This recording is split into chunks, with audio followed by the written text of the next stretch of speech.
भगवान श्री कृष्ण को नमस्कार करते हुए आप सभी का अनंत एकेडमी ऑफ मैथमेटिक्स में स्वागत है। मैं योगेश्वर दयाल आज आपको कराने जा रहा हूँ Cauchy integral formula for the derivative of an analytic function. इसमें स्टेटमेंट में यह है कि if a function f z is analytic within and on a close contour C and a is any point lying in it then f dash a is equal to 1/2 pi iota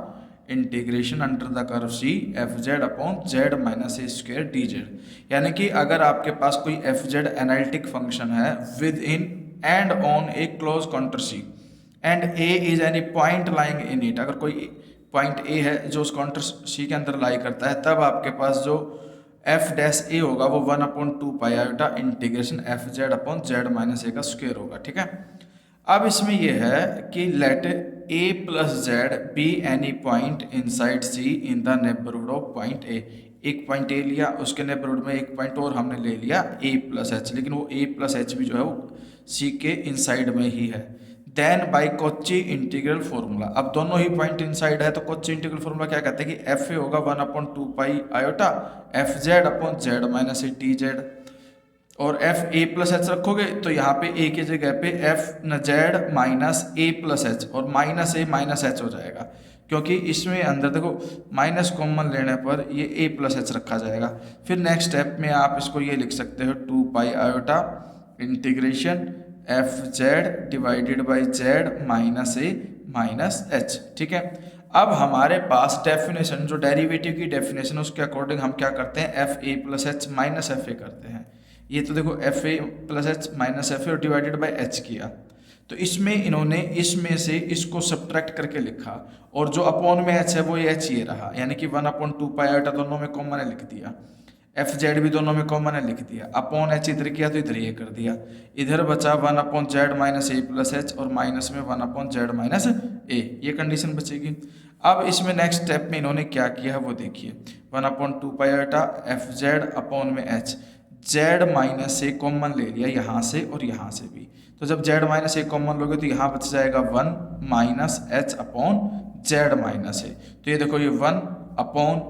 ये Z minus ए common गया तो यहाँ 1 आ जाएगा, फिर minus फिर H, Z minus ए common जाएगा H में से भी, तो इसका उस एच को जेड माइनस ए से डिवाइड कर दो, फिर minus 1 h t z minus a बाहर जा चुका है इसलिए यहाँ 1 ही बचेगा नीचे और कुछ नहीं बचेगा। ठीक है, अब इसमें इसने क्या किया नेक्स्ट स्टेप में कि भाई 1/2 pi iota f z h t है, ये h b h t z minus है, ये 1 minus h upon z minus है, ये न्यूमरेटर में ले जाके पावर -1 कर दी। ठीक है, क्योंकि 1/x को मैं x की पावर -1 लिख सकता हूँ उस स्टेप से। ठीक है, उसके बाद हमारे पास एक फॉर्मूला और होता है, 1 माइनस एक्स की पावर -1 हो तो होता है 1 plus x square plus x cube and so on up to infinity तक जाता है ये। तो इसमें यही किया है इन्होंने, ये 1/2 पाई आयोटा एच टीज एफ जेड एच टीज एच और z minus a b h टीज, ये 1 माइनस इस सारे को एक्स मान करके 1 माइनस एक्स की पावर -1 वाला फॉर्मूला लगाएंगे, तो 1 प्लस में ये एक्स प्लस एक्स का स्क्वायर और एक्स की जगह पे क्या रख दिया H minus Z minus A H minus Z by का स्क्वायर एंड सो ऑन। फिर नेक्स्ट स्टेप में 1 से 1 कट जाएगा, 1 से 1 कटने के बाद आपके पास ये बचेगा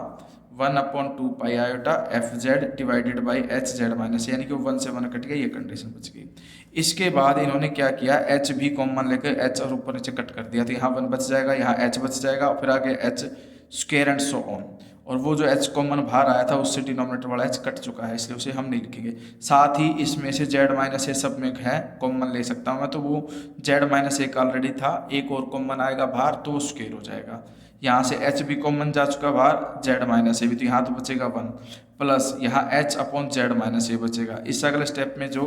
H cube upon z minus a का क्यूब था तो यहाँ तो बच जाएगा एच स्क्वायर, नीचे जेड माइनस ए का स्क्वायर बचेगा and so on up to infinity. अब जैसे ही मैं limit h tends to infinity लूंगा तो लेफ्ट साइड में तो हो जाएगा limit h tends to 0 f a plus H minus f a divided by h is equal to 1/2 pi iota integration f z divided by z minus a का whole square. क्यों बचेगा, देखो